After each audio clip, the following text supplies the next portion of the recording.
Triple तलाक का कानून, CAA का कानून, UAPA का कानून, ये नरेंद्र मोदी की हुकूमत ने बनाया। अब ये कानून बनाने जा रहे हैं वक्फ का। ये वक्फ को मजबूत बनाने के लिए नहीं, अगर पूरी दुनिया में अगर कोई झूठों का सरदार है तो उसका नाम नरेंद्र मोदी।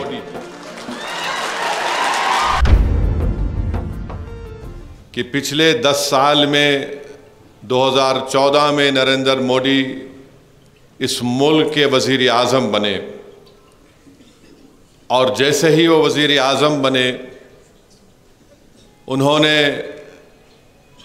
ट्रिपल तलाक का एक गलत कानून बनाया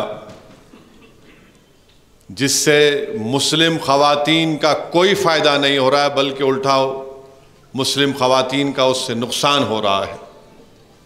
फिर नरेंद्र मोदी ने 2019 में दोबारा उनको भारत की आवाम ने वज़ीर आज़म बनाया तो उन्हें फिर से ट्रिपल तलाक के क़ानून का बिल लाया और उसके बाद UAPA, जिसको अंग्रेज़ी में कहते हैं अनलॉफुल एक्टिविटीज़ प्रिवेंशन एक्ट,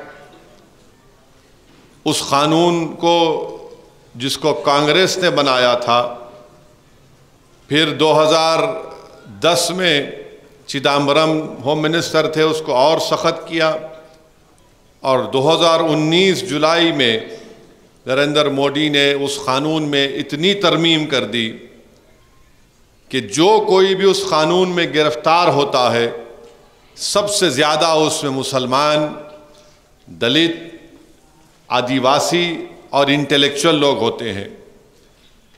और उस क़ानून को जब बनाया जा रहा था मैंने पुरज़ोर तरीक़े से उस क़ानून की मुखालिफत की।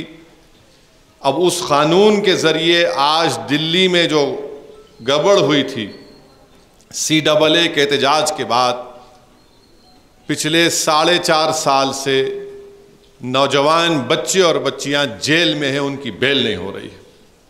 वो क़ानून बनाया तो एक ईसाई स्टैन जिसका नाम था 85 साल का बूढ़ा, जिसको जेल में अपनी ज़ईफ़ी की वजह से वो पानी नहीं पी सकता था, उसको स्ट्रॉ डालकर पानी पीना पड़ता था, उस कानून की वजह से जो जेल में था, नरेंद्र मोदी की हुकूमत ने और जेल के ज़िम्मेदारों ने उस 85 साल के बूढ़े को अपना पानी पीने के लिए स्ट्रॉ नहीं दिया तो जेल में ही मर गया।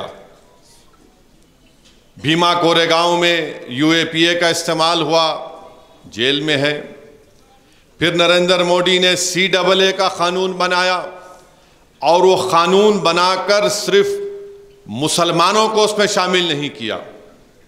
बोला यह गया था कि बहाना ये बनाया गया था कि हमारे जो हिंदू भाई अफ़गानिस्तान, पाकिस्तान और बांग्लादेश में है, उनको जब भारत आते हैं तो उनको सिटीजनशिप दिया जाएगा।